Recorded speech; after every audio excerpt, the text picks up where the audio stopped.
Saudara-saudara yang dikasihi Tuhan, kembali kita berjumpa dalam Cahaya Kasih GKJ Prambanan. Hari ini kita akan belajar dari Injil menurut Yohanes. Mari bersama-sama kita perhatikan Injil menurut Yohanes 20 ayat 30 sampai 31 yang demikian. Memang masih banyak tanda lain yang dibuat Yesus di depan mata murid-muridnya yang tidak tercatat dalam kitab ini, tetapi semua yang tercantum di sini telah dicatat, supaya kamu percaya bahwa Yesuslah Mesias Anak Allah, dan supaya kamu oleh imanmu memperoleh hidup dalam namanya. Demikian firman Tuhan dalam Yohanes 20 ayat 30 sampai 31. Saudara-saudara yang dikasihi Tuhan Yesus Kristus, Injil Yohanes yang kita baca ini seringkali dikatakan menjadi penutup dari Injil Yohanes, ya. Walaupun kemudian masih ada cerita di Yohanes 21 dan ada penutup lagi di Yohanes 21.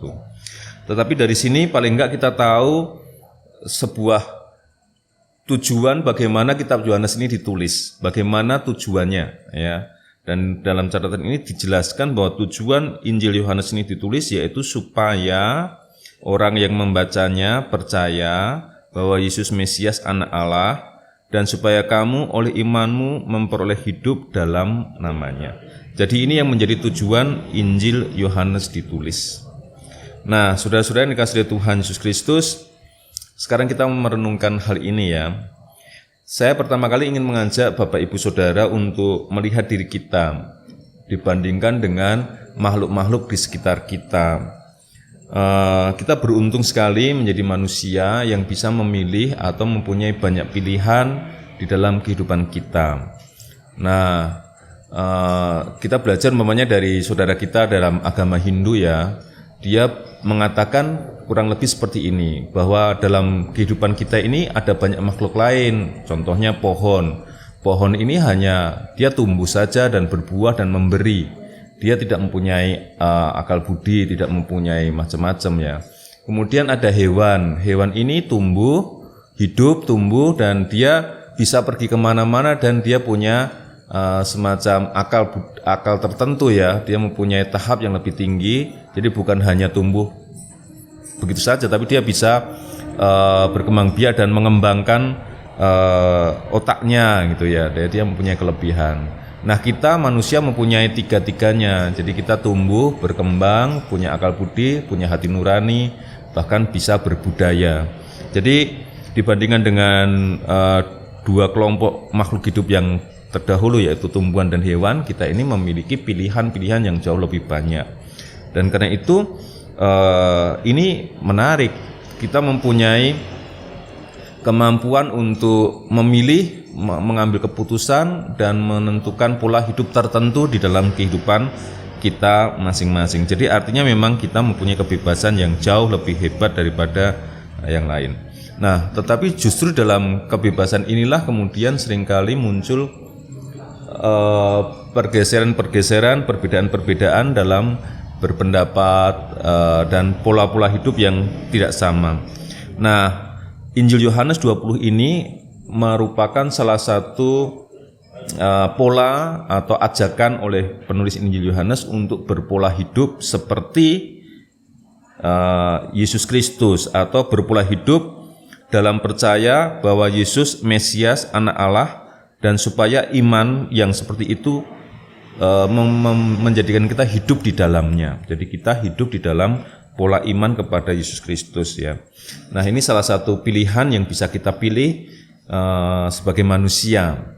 Nah, saudara-saudara yang dikasihi Tuhan Yesus Kristus, pada titik ini saya ingin mengajak saudara-saudara semua kemudian untuk merefleksikan apakah kita sekarang ini dalam pengambilan keputusan-keputusan kita yang sebenarnya sangat bebas ini, kita memilih pola ini, kita memilih salah satu paradigma atau contoh pola kehidupan ini, yaitu iman yang hidup di dalam nama Yesus itu.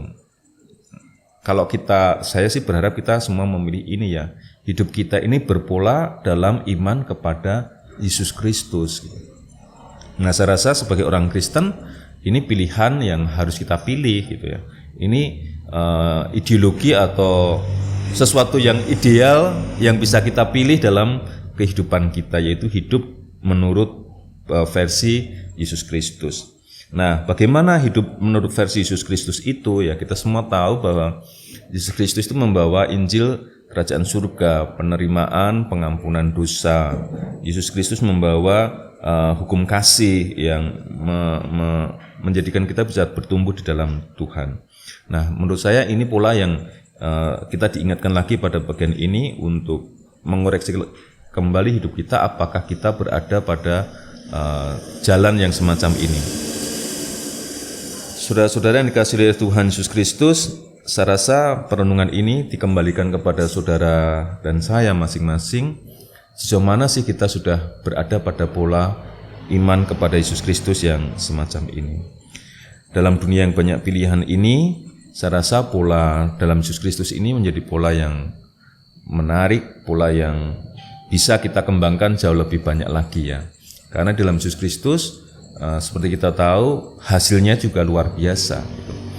Nah, salah satu yang menantang dalam ajakan Yesus Kristus, yaitu mengasihi, menerima orang lain, mengampuni dosa orang lain ini adalah bagaimana ketika perbuatan kita semacam ini kita terapkan dalam kehidupan sehari-hari,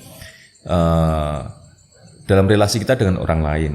Kalau orang lain itu mau kita kasihi, orang lain itu mau kita ampuni dosanya, orang lain itu mau kita terima dengan baik, ya tentu masalah ini beres ya.